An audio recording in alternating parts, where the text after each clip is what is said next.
Hello and welcome. Hello and welcome to Techspressionism 72, our 72nd and now monthly salon. My name's Lee. I'm in Montreal, Canada, and I'm your co-moderator for today's salon, along with Jaime Bautista, and he's going to be doing the second half. I'm doing the first half, and so we'd love to welcome everybody to the salon. And the theme for today is the environment. And if you just got in, you missed the preamble. We were talking about the state of the planet and if the planet will survive, climate change, the fact that was the warmest recorded day in human history on July the 4th, and that there's a lot of serious things going on with the planet that we got to take care of. Of course, when we decided to do the environment theme for this month's salon, we did say that it's environmental, it's the planet, but also for some people it's an internal environment, or even the office environment, or some other way that they want to express their feelings in a Techspressionist way about the environment. But so those are the things we've been talking about. Most of us here, or I'd say all of us here, care deeply about where the planet is going and the state of the planet right now. And I think without further ado, I'd like to start introducing people to take the stage. The only thing I am going to say is I will be keeping my eye on the clock. So about 4 minutes in, I'll say something quietly like 1 minute, and then it's time to start wrapping up so that we get as many people on the stage as possible. And thank you so much for being here. And I hope you enjoy the salon. And without further ado, I'm going to start with the people. Oh, and by the way, if anybody does want to speak, go down to the bottom of the Zoom where it says comments, reactions, and there's a hand. And put up your hand, and then we'll put you in the queue to share your work. So without further ado, I'd like to pass the stage to Sahar Moussavi. And Sahar, welcome and take it away. Hi everyone. Hi everyone. I'm Sahar Moussavi. I'm zooming from Iran. Present today. I'm going to share my screen. And I'm not learning how to share my screen.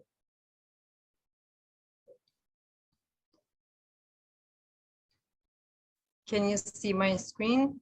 Yes. Yes. Okay. So we are going to talk about environment today. I'm Sahar Moussavi. I'm zooming from Iran. I'm right now in Tehran.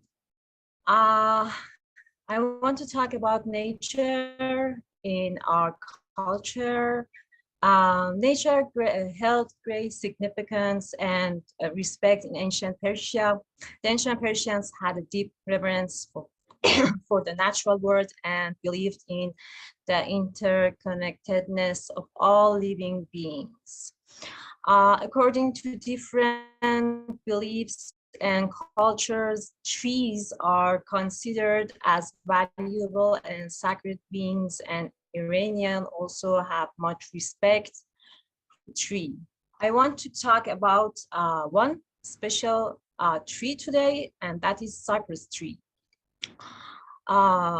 Cypress tree is one of the trees with symbolic concepts and mythological power among the Iranians. The cypress tree held great symbolism in ancient Persia and was considered a significant cultural and religious symbol.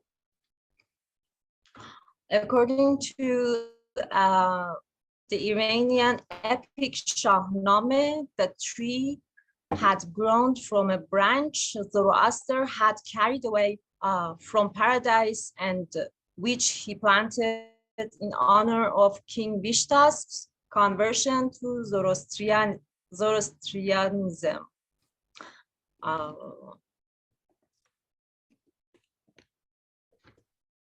In Mithraism, it is believed that Meh or Mithra was born inside a cypress tree. Some of the symbolic associated with the cypress tree in ancient Persia are immortality and everlasting connection with the divine or paradise, connection, spiritual essence, evil. We can see cypress tree in different ancient illustrations that I have chosen some to show you. We can see cypress tree in tiles, rocks, and textiles in ancient Persia and today. So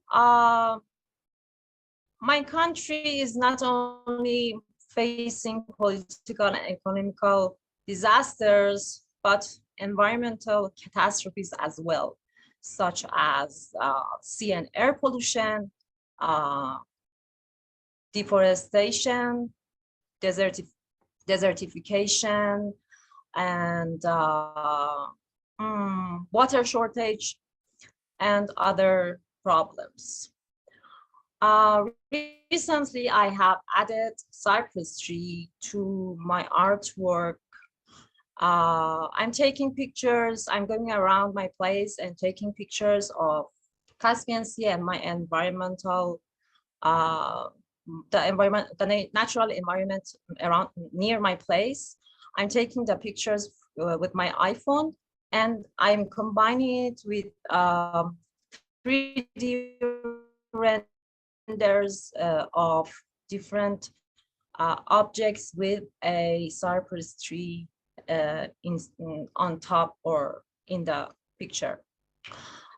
Incorporating the cypress tree as a symbol of environmental protection and cultural heritage is a meaningful way to express my concerns and values. The cypress tree can serve as a central focus representing the need to protect and preserve our environment. I'm going to show you some of my recent artworks.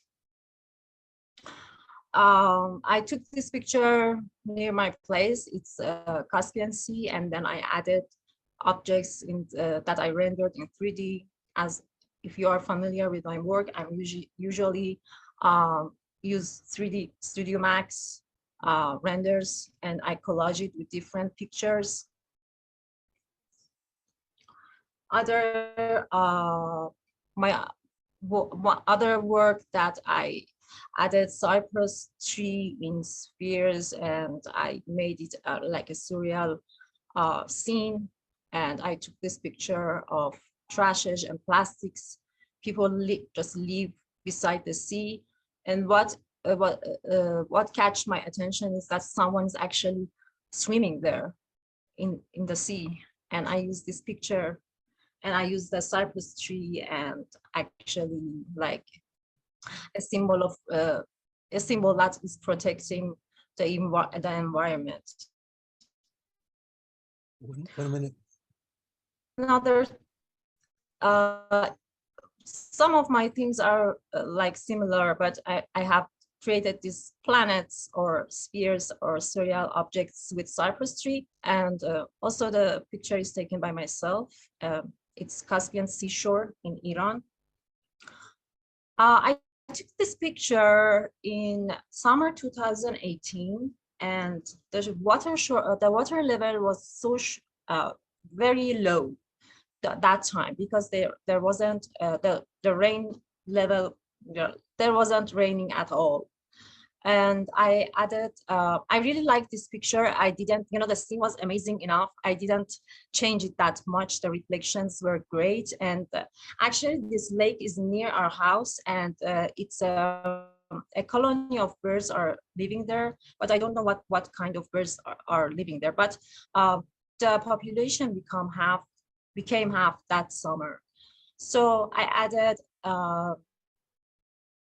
something like a portal as a symbol of resistance or bravery, or giving up, warding off the evil, so it can protect the lake. This picture also I took the same time in 2018, summer 2018, and I really like this picture because the birds were really nice and the reflection was great, but the water level was so low that everyone was concerned that the lake will go, you know, like it will disappear sometime. But hopefully this summer we had a great rain and the lake is good and healthy. I want to show you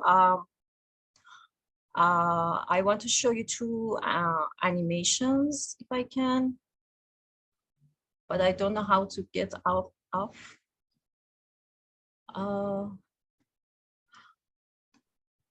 I can change my screen. I'm sorry. Yeah. How can I go out? Unshare and then share. Oh, okay. Unshare Okay, and find what, yeah. Okay, here. What's This that? one I have posted this piece on Instagram.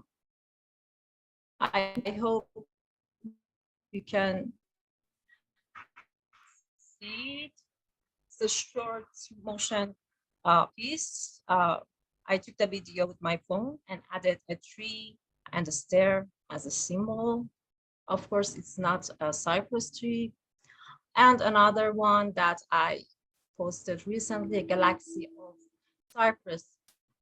Actually, my purpose was the same, that it's a tree that should be respected, and it's very symbolic for us.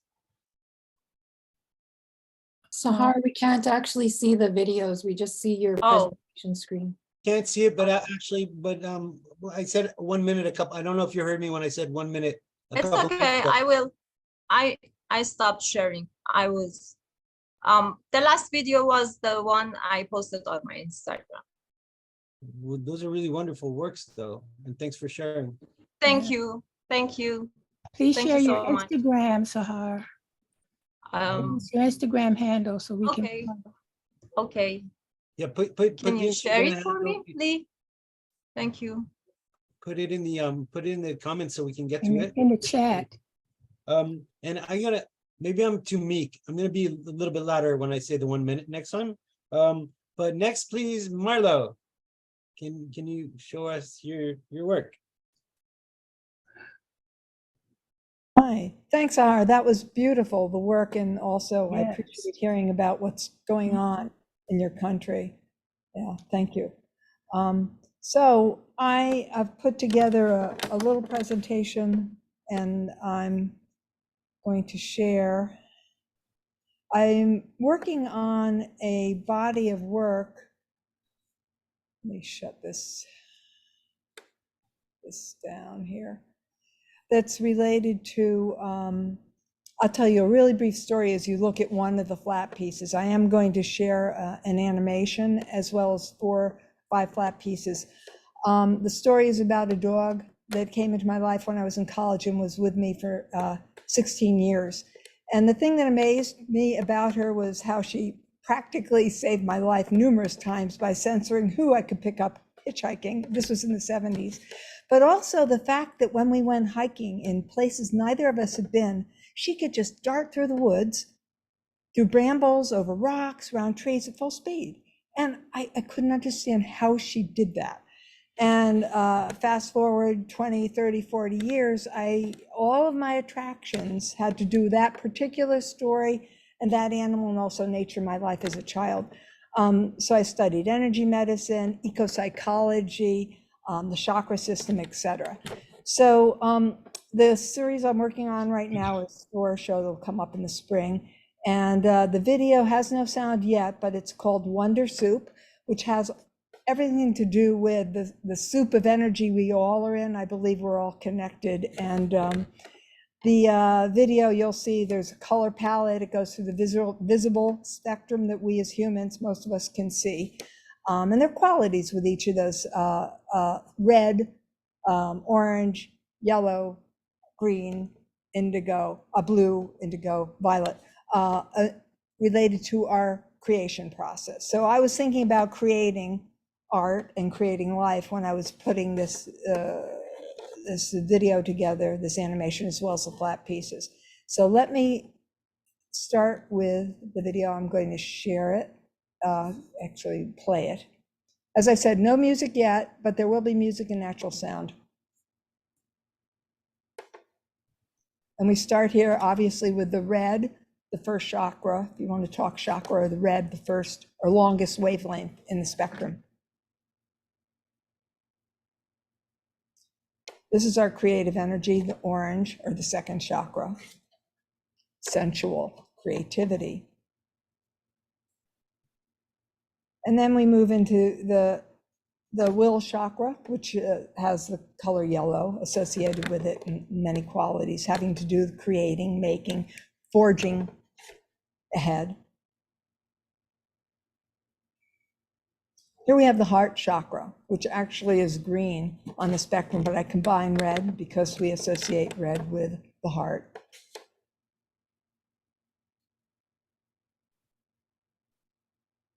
Blue, about communication, voicing what we're going to create or make of our life or our art. Indigo is about the vision, the third eye, so to speak. And of course, the grand finale would be violet, really feeling connected with our source.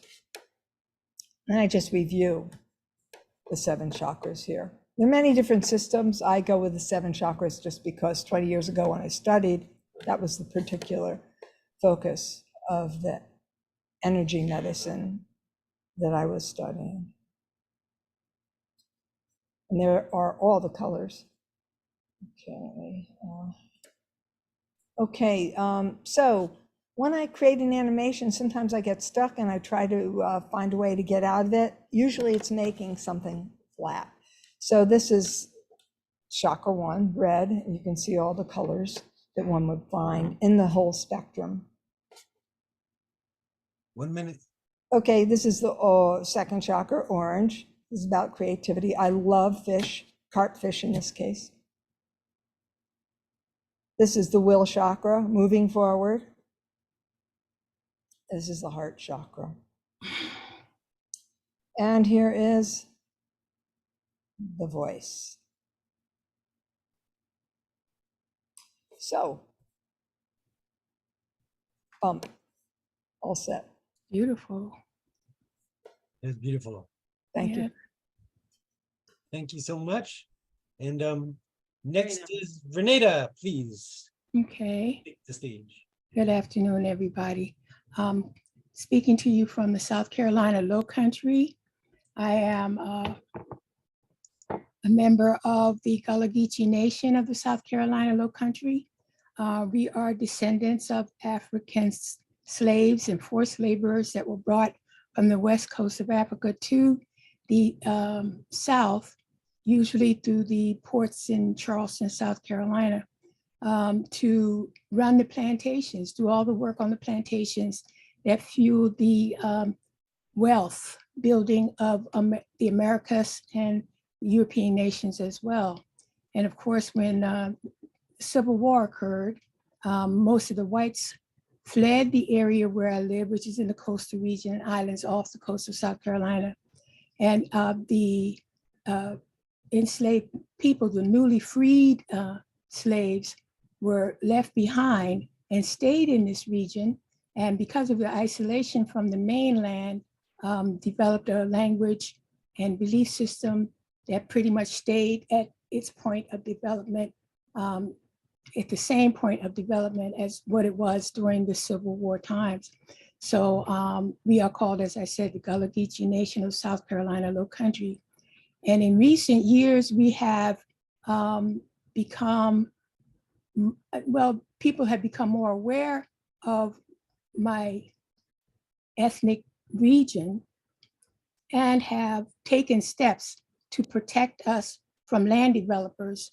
The tendency is to come to our area, see its pristine environment, and look at the people, you know, my people who have great respect for the land and who have taken great care in sharing the methods of how to be considerate with the earth that we lived on, how to be respectful to the oceans and whatnot. and they want to fetishize it and make money off of it and develop golf courses and pave over the farmlands and whatnot. And thus far, we've been successful in getting levels of protection against greedy land developers. That's basically what they are. So last year, I did a series of artificial intelligence collaborations, Night Cafe, to address how we mistreat the earth. And the title of the series is Wounded Earth. And it was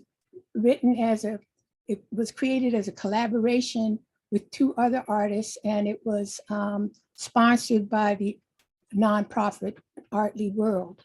So let me share my screen here.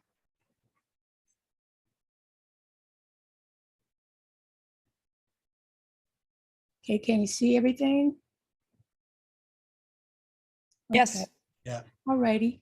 So the series is short, there are 3 of them. And this is— I didn't get that. Could you try again? Okay, I have a hyperactive Siri on my computer, so try to just Renata, ignore that. could you just press F on your keyboard so we see it full screen? I did, and it didn't happen. Okay.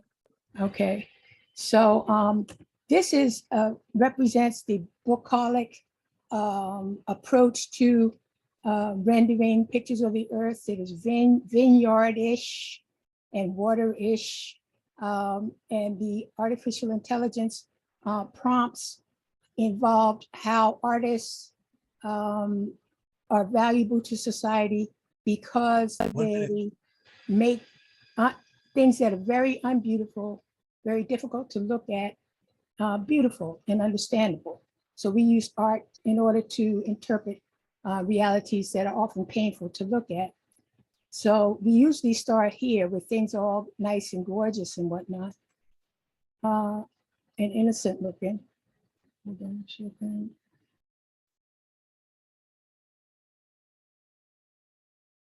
I'm trying to, you have to pull out for a minute and go back.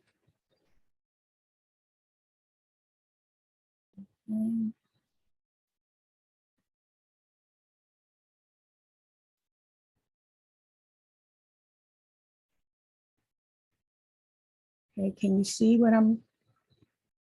No. No, you can't. Okay, let me start. Share and go back in.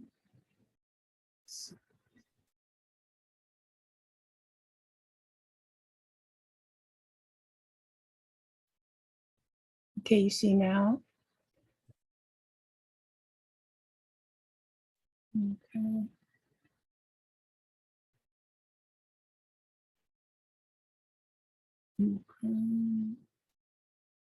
We're seeing it. For some reason, I'm not progressing in this series. So I'm going to pull out and let someone else go ahead, and then I'll come back at the end, okay? So I don't want to waste time. Well, we're seeing it now. Yes, but you aren't seeing the other images that are attached with it. Do you have a button at the top, Brenda, that allows you to share? Because we're basically seeing your working Photoshop. You know, we see all your tools and things. When you hit a certain button, when I do, there's a button at top that says share and expands the image. Am I communicating that properly? Anybody else have something to add to that? That's Yeah, it's not what- working for some reason. So I'm that's gonna, not what Photoshop means for share. That means send it to people. Yeah. If you hit the F key, it should make it full screen, but yeah, no. it didn't. Okay, let's share, let's save it till the end though, if we can, because we're. Yes, let's move on. And Mhm. I hope I'm not too meek when I say 1 minute. I don't know if you hear me, but I'm going to try to be louder about that. And I'm passing it over to Anne, please. Anne Shapiro, please take the stage. Okay, I'll take the stage. Let's see if I can share the screen.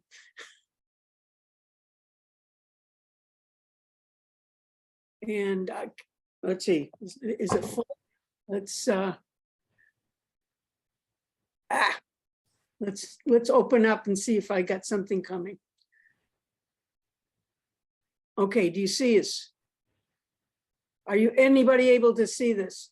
We see your G drive. Yep, I see an image. Ah, See an image? nice. Yes. Okay, is that better? Okay.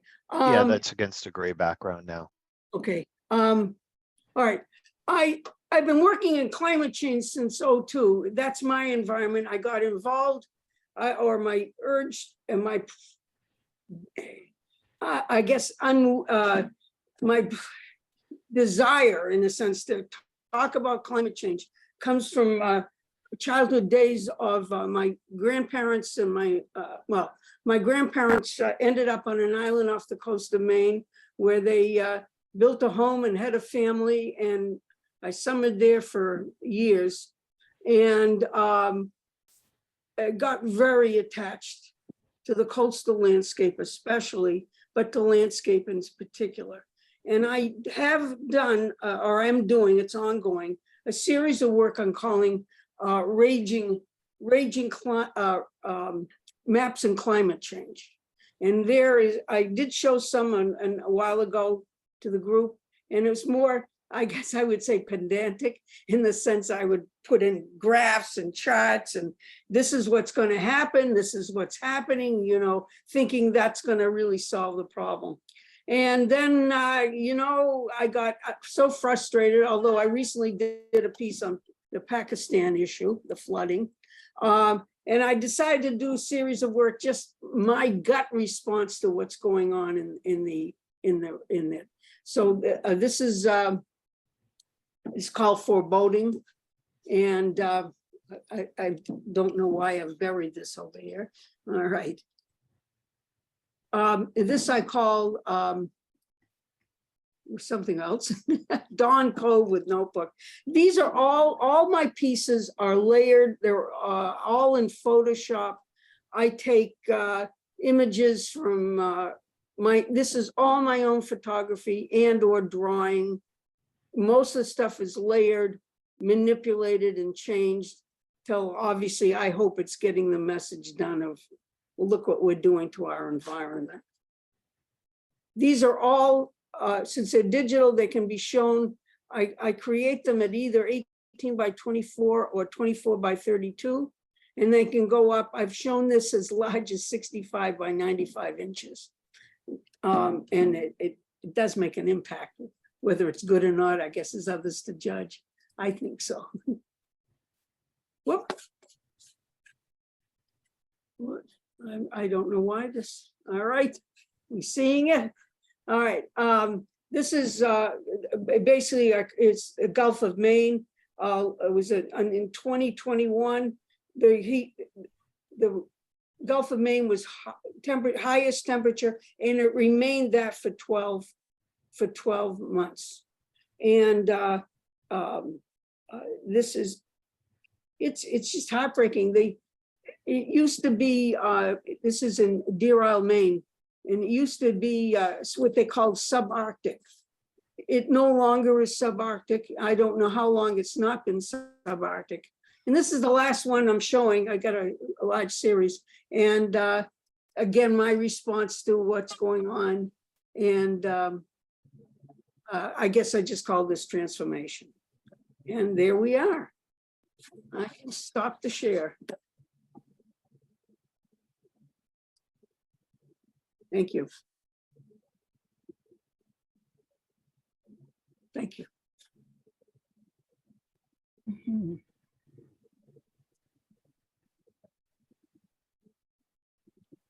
I'm all set. Next.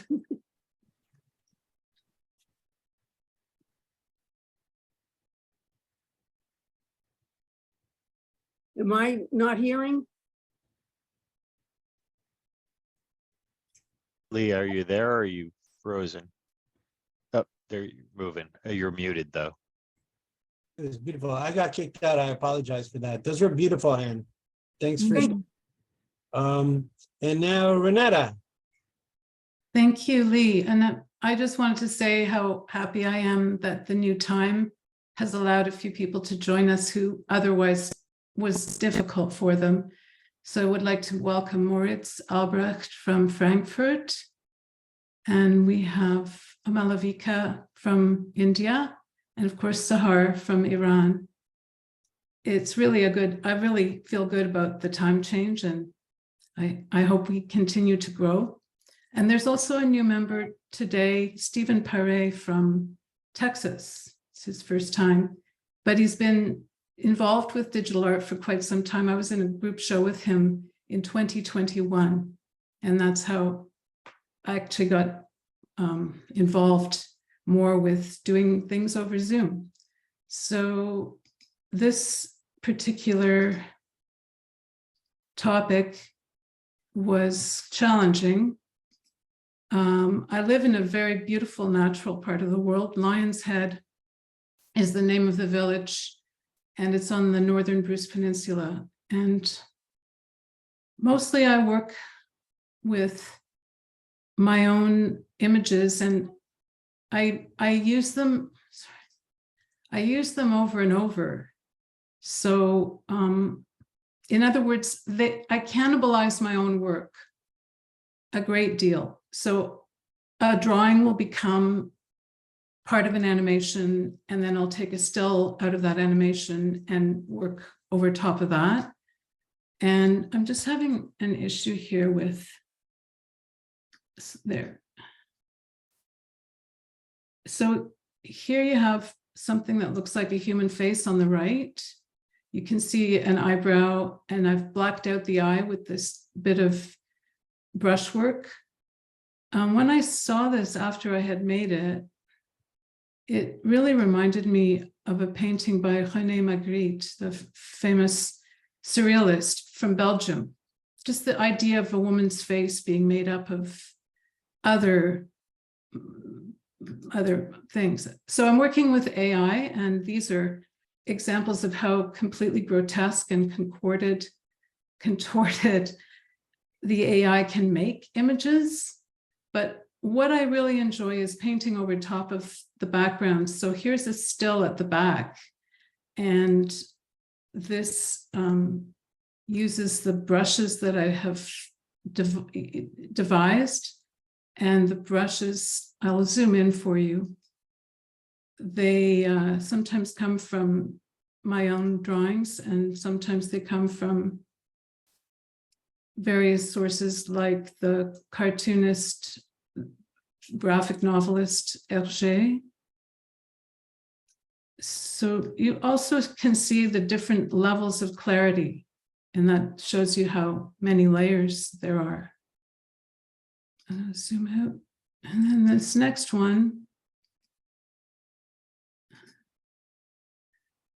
is based on a character named La Castafiore. She's an opera singer, a diva. And here she is pushing Captain Haddock in a wheelchair. And these brushes move and they bend and they take on the color of the background. So her skirt is the color of the background there, because parts of them are transparent. And here's another bit where Tintin is confronting a giant red mushroom that's bigger than he is. So in terms of how does this relate to the environment, these are environments in and of themselves, and they're complex little worlds that I get lost in, and I often spend a lot of time in that kind of space. This is based on a photograph that I treated, and then it's had a lot of other shapes and images put on top of it. And this is one of the images I showed you near the beginning, the kind of Ripley Sea with a host of various brushwork on top. And 1 minute. Okay, this is the Warholian face that came out of an animation. And I will show you just a little portion of it without sound. I'm working on a series for the Wrong Digital Biennale, and they're all animated faces. And here's a still from one of my animations with a new brush, a chain brush that you can see on the left. And another view of the woman's face, much darker, more, this is about as complex as I think I should get. I don't really want to go any more complicated than this.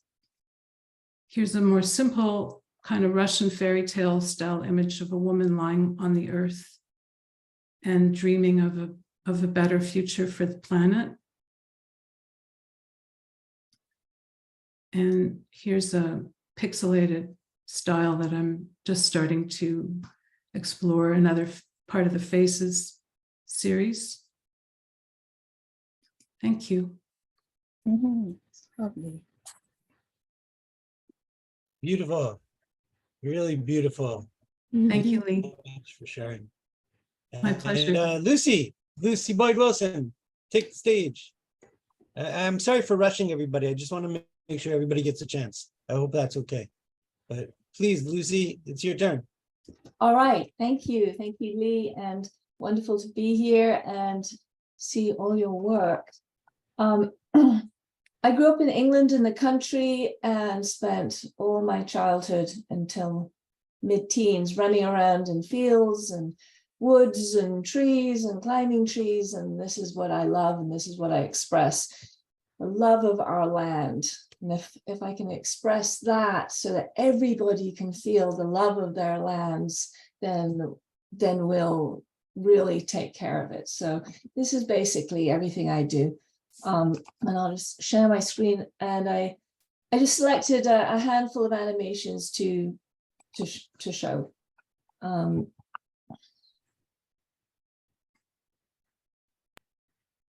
right, so we'll start with field flowers.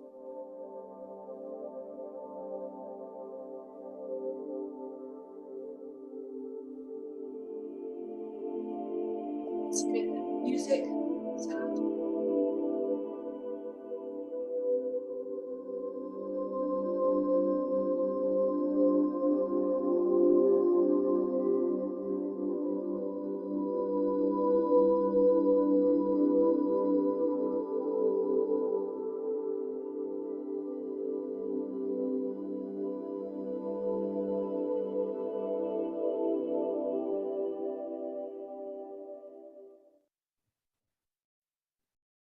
And flowering meadows.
Oops, what happened to my folder? My folder disappeared.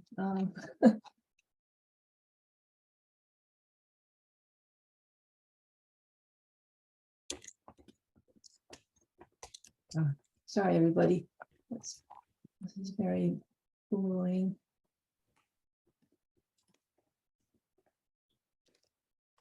All right, a rainforest. I love jungles.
The music for this was by my two friends, Karen Soriano and Mitchell Walker.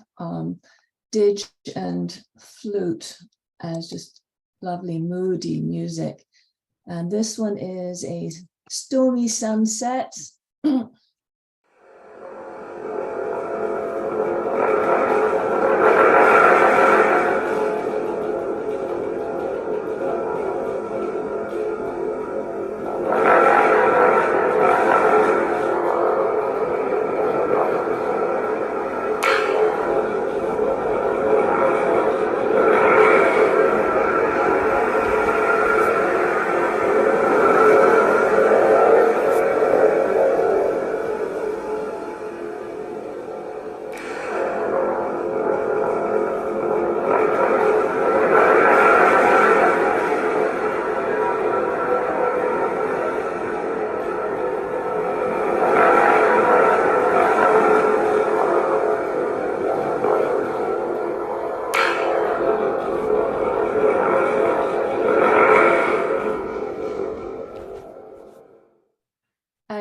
It was fun selecting the sound for that, and I was finding storm sounds, and it just was like too literal and not interesting. And this was an instrument called a thunder tube by a musician called Della Deb, and I just thought it was just like so impactful. The audio was very fun. And last one is Shape of Wind.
And that's it, everybody. Thank you. Yeah, lovely.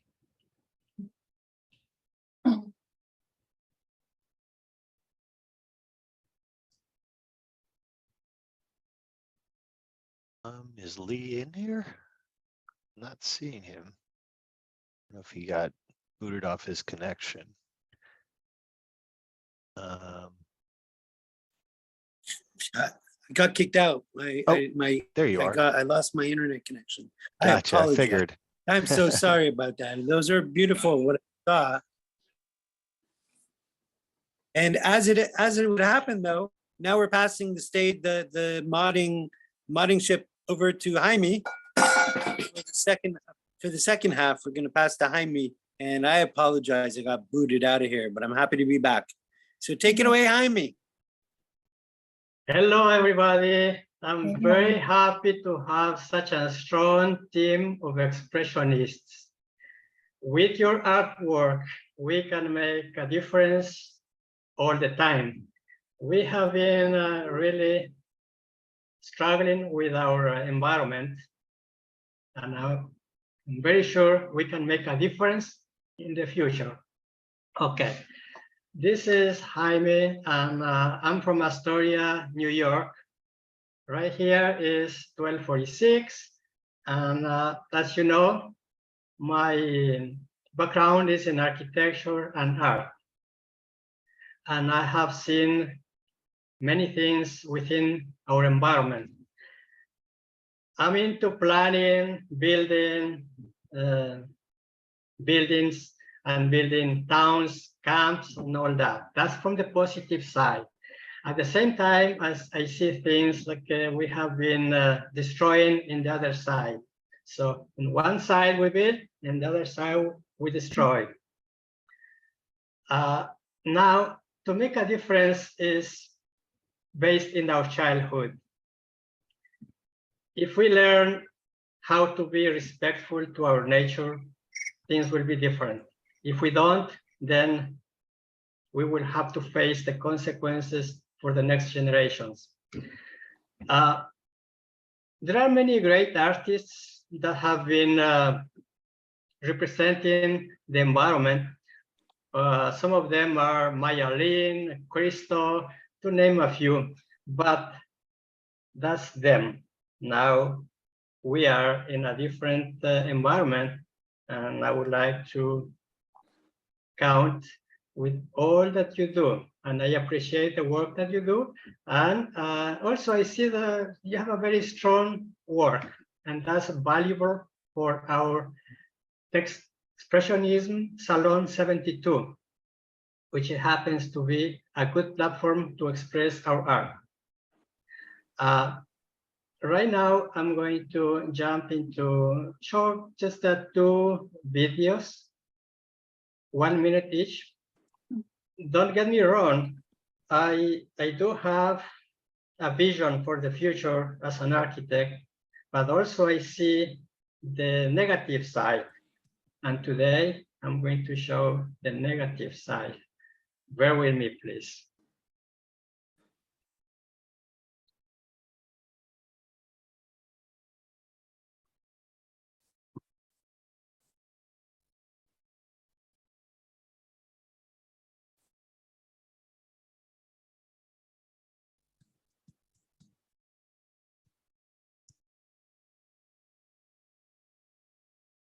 Can you see it? Yes. Okay. This is 1 minute video.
In order for me to make these videos, I use my experience in architecture, in photography, and I'm using DaVinci for the video, and I use Blender for the buildings, and I use also Revit and Maya. At some point also I use the sound editor, which is HNC, and I take it from there. I'm going to show a second video now.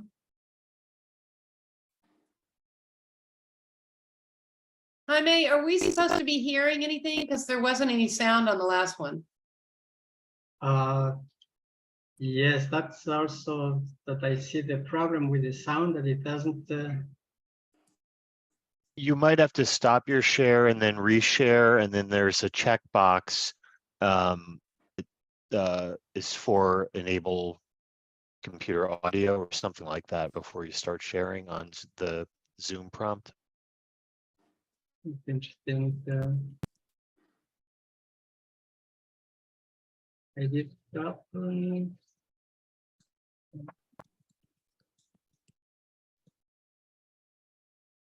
What about the sound? No sound? No. No sound.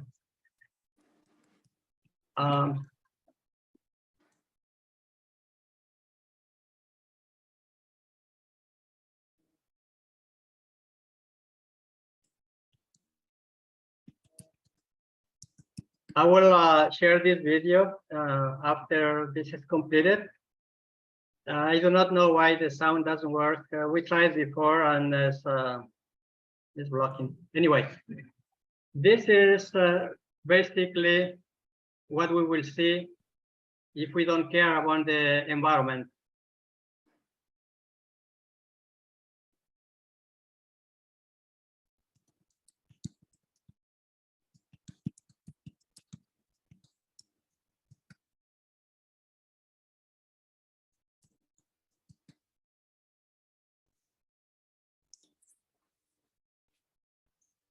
I apologize for the sound. I had this issue before, so I do not know why it doesn't work.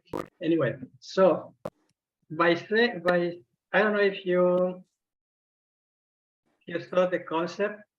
This is where we do not care about the nature, and we see the blight zones in every city right now, and we have to react. We do not have to make comments about other places in the world when we have our own problems here in USA. So I would like you to be more responsible as well. It's up to all of us to be responsible for what we do. From now, I'm going to jump to the next person that would like to continue the presentation. This concludes my presentation at this point.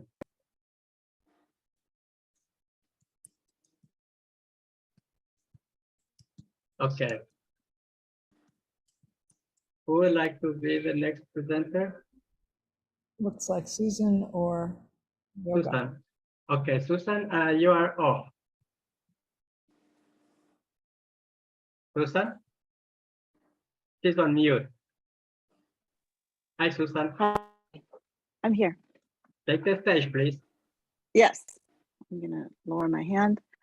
Hi, I'm going to do a screen share.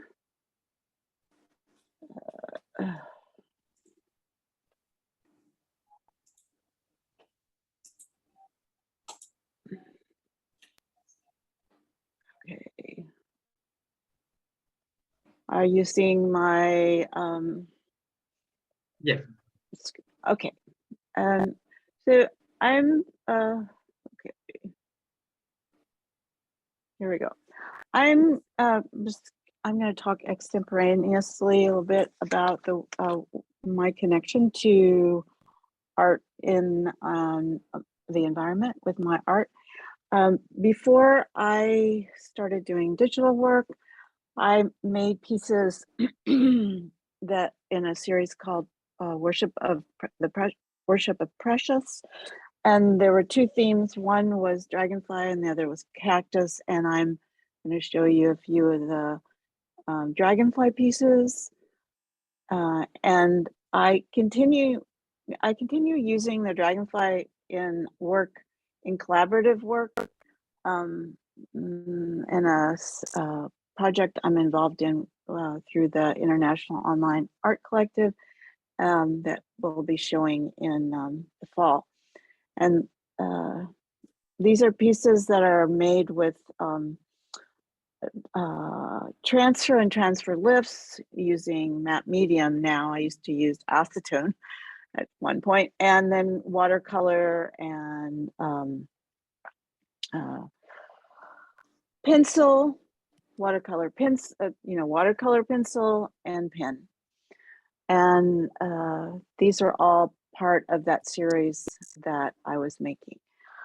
So fast forward to from 2016 to 2023, I've been creating a series of work called Portrait of a Woman, where I use my own face, and basically it got started through my feelings about aging, and I jumped into using my own face and melding that with environmental elements as a somewhat of a metaphor, speaking about the changes in the environment related to humans and female humans and how our faces change. And these are a few of those pieces that are created digitally with iPhone and iPad, and then they're also available. Also, I make them into Canvas. This was a little bit of foray into AI, and some of these pieces have been translated into moving pieces that I offer as NFTs. This one's called Love Reigns. And this one's not been minted, but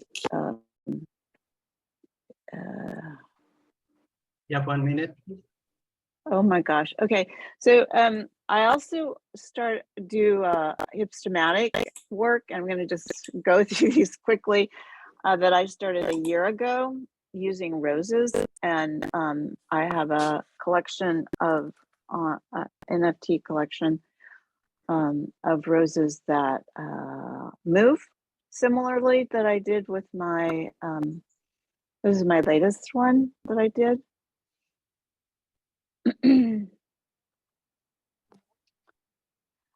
Oh, okay. I also wanted to show a little bit that I use an app called Hipstomatic Camera, and a lot of this work I haven't. It's really personal work that I create on my bike rides. I bike ride almost every day, and I go to urban and non-urban areas and use my cell phone to create these hipstomatic captures.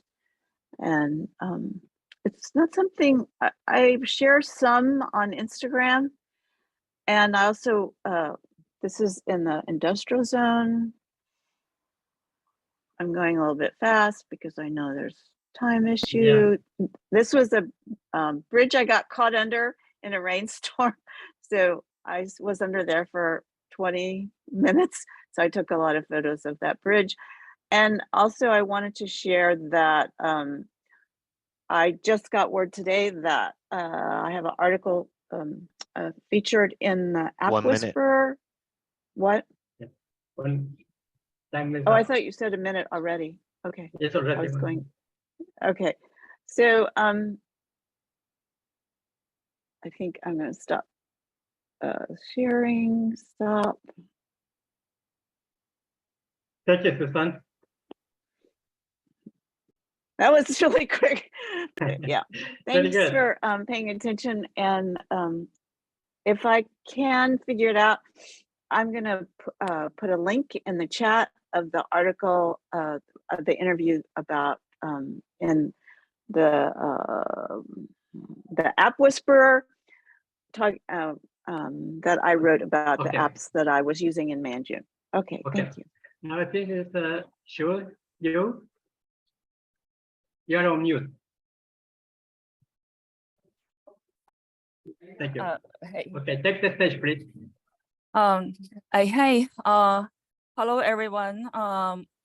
It's my first time attending. I want to thank David Bloom for the invitation. It's really great to meet all of you and seeing all the beautiful works and presentations.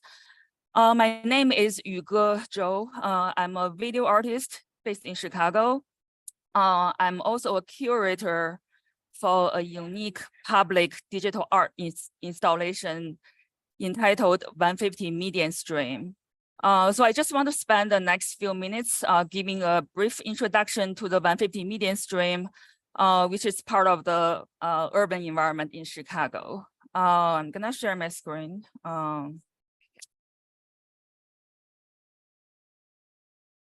Okay.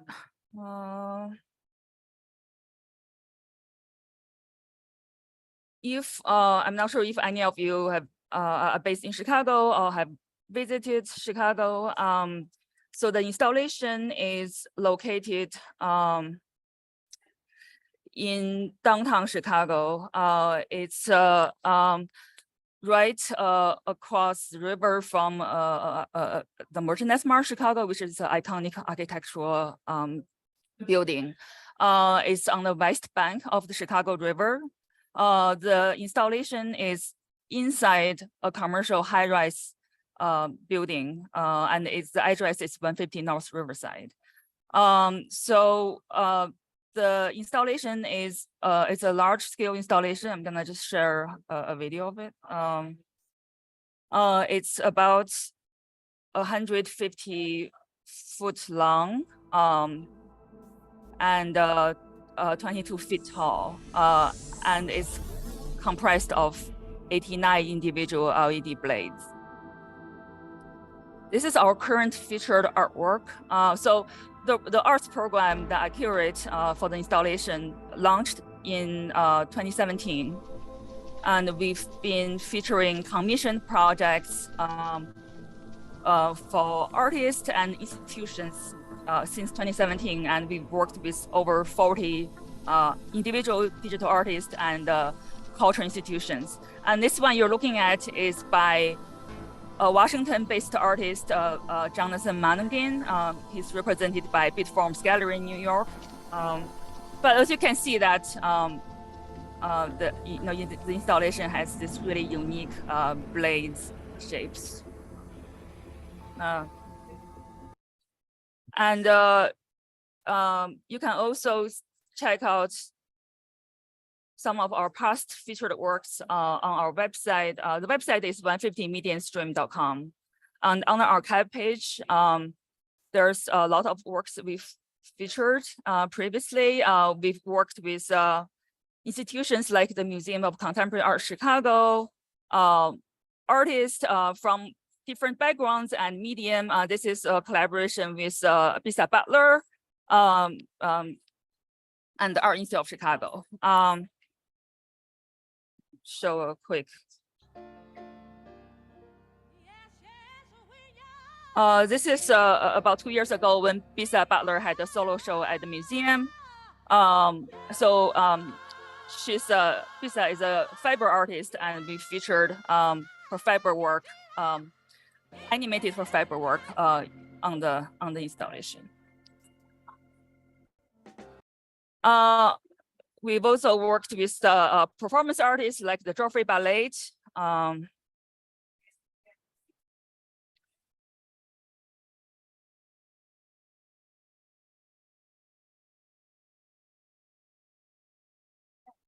This is during the peak of the pandemic when the dancers from the Joffrey Ballet were not able to perform on stage. So this is their alternative stage for their performance, and we were very happy to be able to present it this way. Yeah, 1 minute. That's great.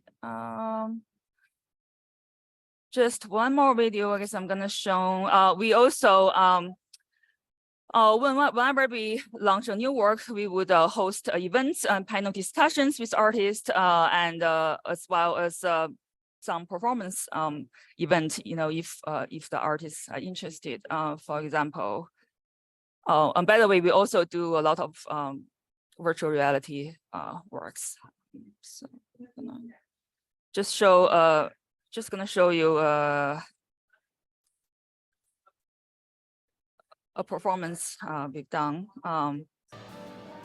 This is a collaboration between an animation artist and a jazz composer. So the music is synchronized with the content on the video wall, which is animation by the animation artist. It's a watercolor animation.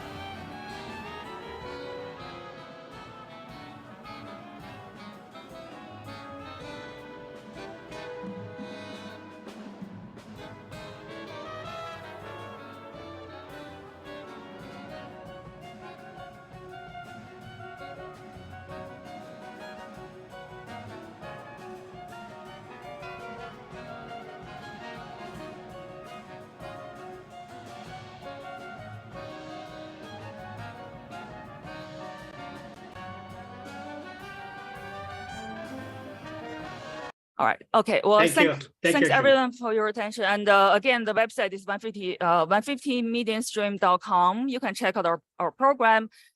If you guys are ever in Chicago, please drop by. And if any of you are interested in submitting works, feel free to shoot me a note. I'm gonna just put down the website in the chat and the email to contact me. Thank you. Thank you. How do I? Okay, thank you much. It was awesome. Verneda, please take the stage. Is you are on mute? Here we go for the second Thank try. Okay. My presentation is going to be very brief. I only have 3 works. So let's start with the screen share.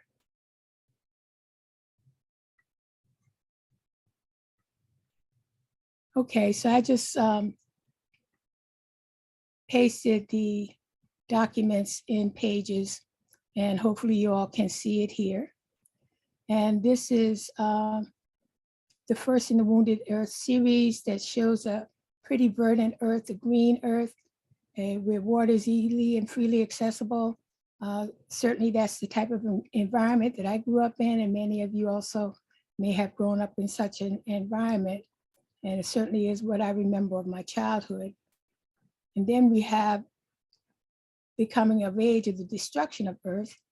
And this piece basically represents the Earth itself and the layers that have been robbed of its precious metal and ores and plant life stripped away. You have a forest here, and we have like a woman lying on her side in the forest.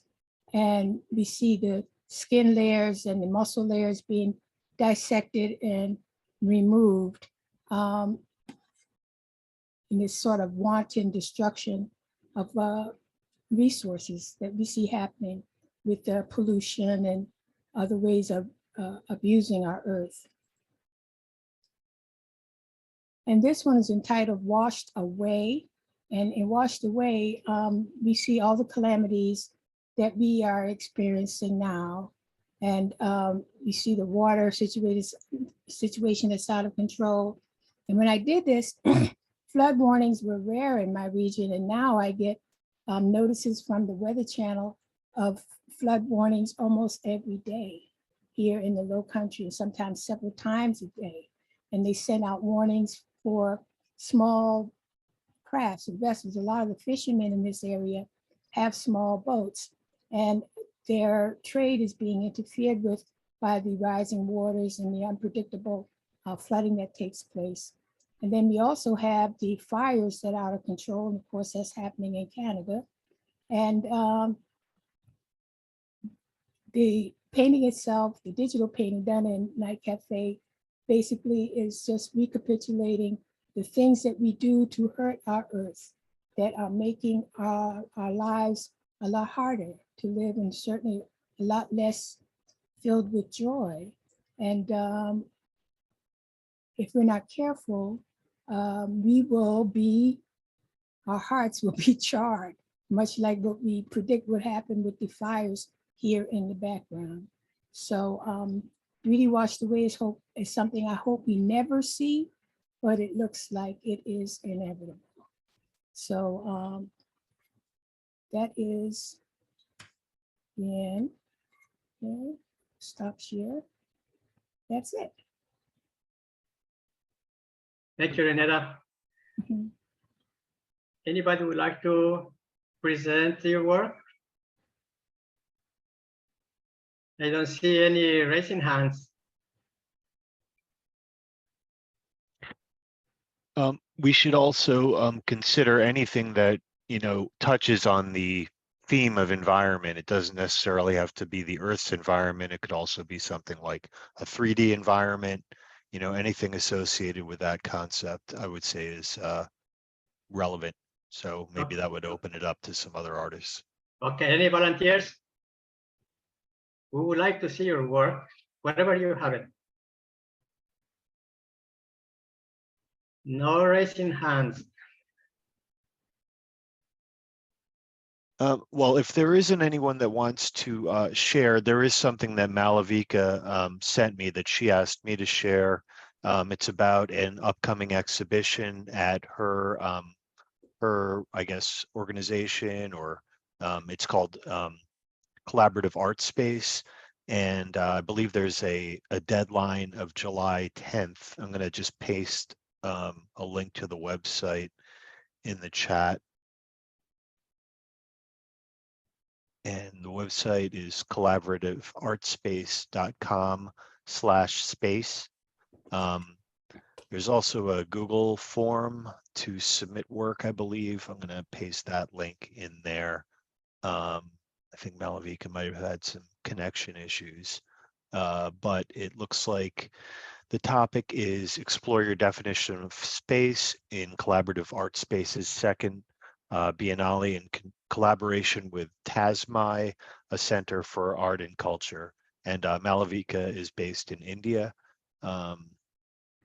So yeah, I would encourage anyone that's interested in submitting work to go to that website and check it out. And I do know that there was another thing brought up by Cynthia Beth Rubin that maybe could be shared during the salon instead of during the sort of after party that we have, since we do have a little bit of time, and it could be of interest to, you know, the people that are here during the recording session. Okay, so actually Cynthia, Renata, and I were talking about the idea of having some kind of virtual co-working time. Just maybe if this time works, actually, it could be on the off weeks when we're not meeting, where people would just come on and join Zoom and say, this is what I'm going to be working on for the next hour or hour and a half, whatever we think would work. And then at the end of that time, kind of share what they've done. So for people who are having a little trouble finding focus and motivation and feeling, I think a lot of us are still feeling a little isolated post-pandemic, we wanted to experiment with this idea. So are people interested in that? I know the two Cynthias are interested, so we could start. Any thoughts? You can unmute yourselves and say something. What about the time frame? Would be the same as this? Well, that's what we want to hear. I mean, I'm seeing in the chat that this time is really good for people. So maybe that would work. I mean, you know, for East Coast people, I was thinking earlier, but then I realized, oh, there are people on the West Coast. And I think this time seemed to work for people in other parts of the globe too. So should I be calling on people? I guess. Okay, I wasn't paying attention whose hand went up first. They would be in order in terms of the people in the participants panel from the top down. I'm not quite seeing. Well, so that would make Renata first. Is that right? Yep. Okay. Hi, Cynthia. I just would like it if you could please reiterate and tell me if I got the right idea. So people come together at noon and each person says, I'm working on this, and they show a picture of what they're going to be doing, or they just say it verbally and then they work, and then at the end of the hour and a half they present. No, is that right?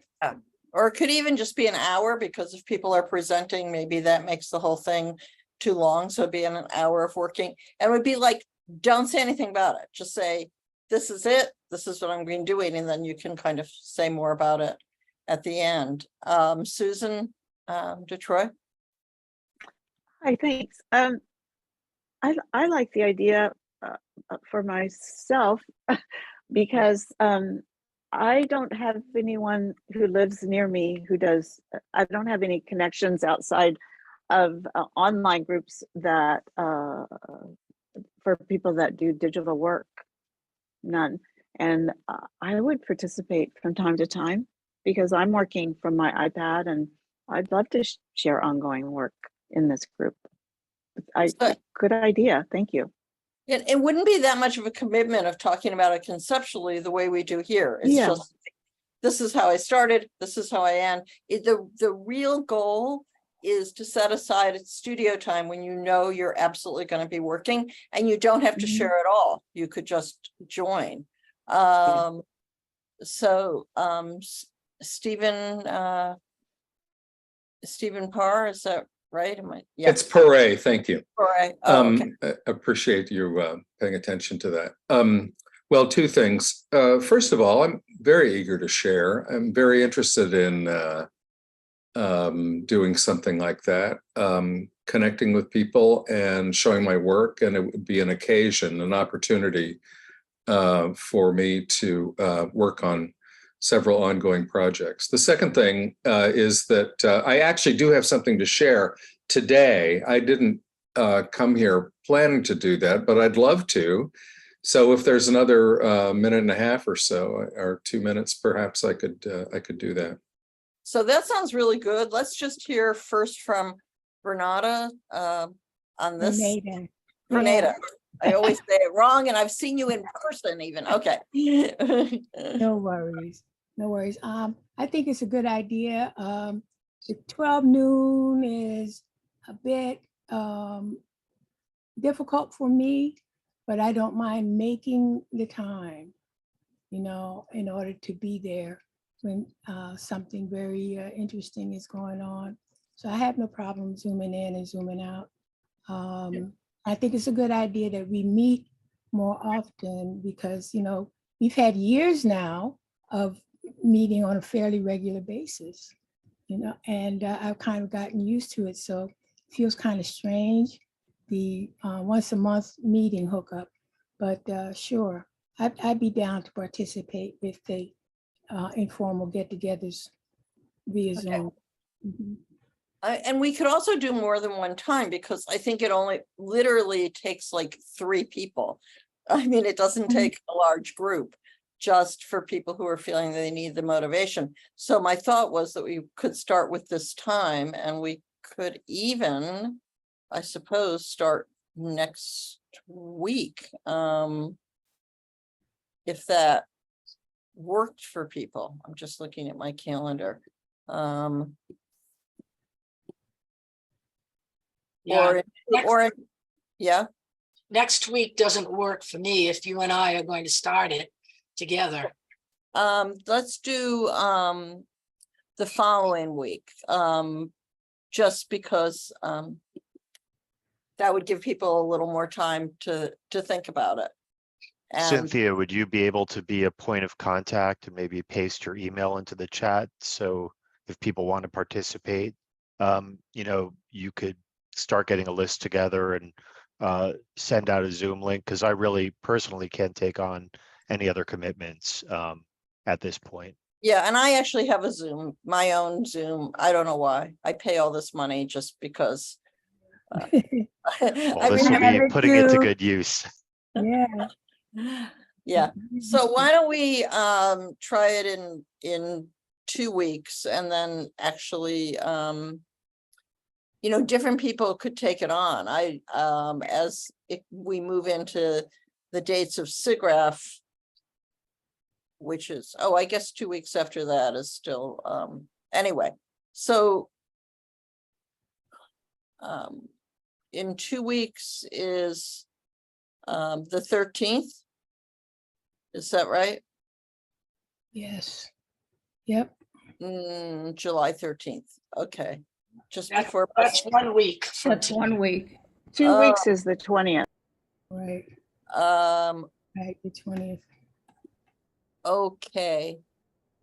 I actually can't, I have a doctor's appointment at 10 of 11 on the 20th, and I don't think, I can't promise to be done by 12 o'clock. So 27th then? July 27th? You know what? Okay. Or Cynthia, Donata, if you want to get it started in 2 weeks, I mean, the doctor's appointment, I should be here. Can't, I'm babysitting my granddaughter. Okay, maybe Thursday isn't a good day. Maybe another day of the week is better, or people. Maybe, how about if we see who's interested, and then once we know that, we could send out what dates would work for the most people, and then go from there. Is that an idea? Yeah. Okay, so I put my email in the chat, and I will make up some kind of Google form for people to fill out with preferred times and days of the week, just like 3 of them or something. I've become a great fan of Google Forms. So. And that way, maybe even people who decide they want to work together could pick a time that works for those people. So it doesn't Right. have to be a regular time, so that we can get the maximum amount of people involved that want to get involved. I think that's a really good idea. I mean, I was thinking we could have a bunch of different times. So, and some people might want to do it like even twice in 1 week. So that would be good. And why have the floor? I just want to say something, but maybe this is like an after party thing. If anybody, if you go into Photoshop and you see that it has this save for the web function, and it keeps saying legacy because Adobe keeps trying to get rid of it. But I really urge people, if you're going to present, to use the save for the web function. And what it does is allow you to make JPEGs that go into a separate folder. And then when you present, you've just got this easy to present JPEGs, and it's wonderful.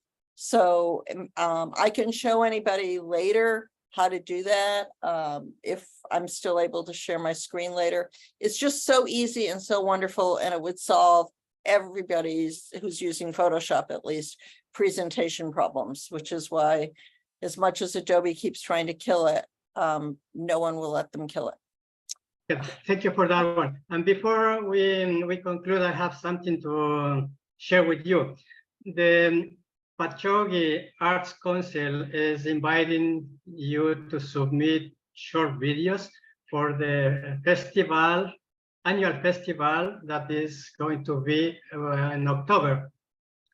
I just share with you the link to that institution. I do not have any association with them. However, last year I participated in that show, and it was a success.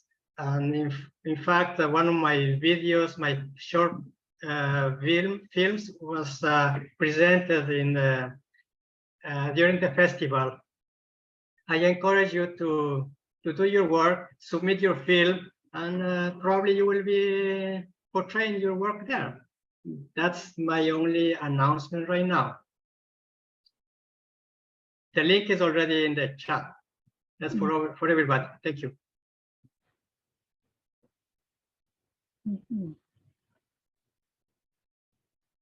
If we have a few minutes, I thought Stephen was going to show us some work. Okay. Yes, with pleasure. Go ahead. Again, so I hadn't planned on doing this, but I think I can give you something quick. So would you just let us know where you're zooming in from, Stephen, if you don't mind? Not at all. I'm in Houston, Texas, under a heat dome. Yes, you are. So what I'd like to show you is a little bit of a book that I'm working on, and it is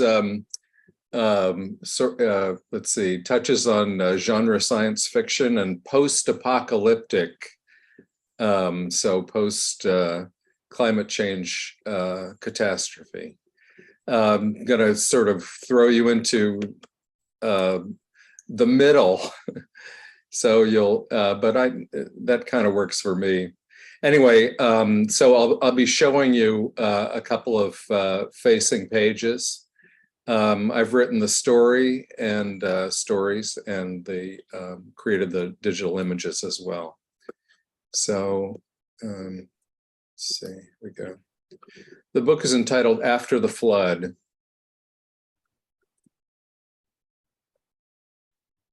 Welcome to Oasis, my friends. I've been expecting you for some days now. His eyes were large, sharp, assessing, like an owl's, it seemed to me. I am Jonas Van Brugge, and these are my children, Albert and Philomena. His manner and bearing were studied and formal, his speech strangely antiquated, as if it were drawn from books.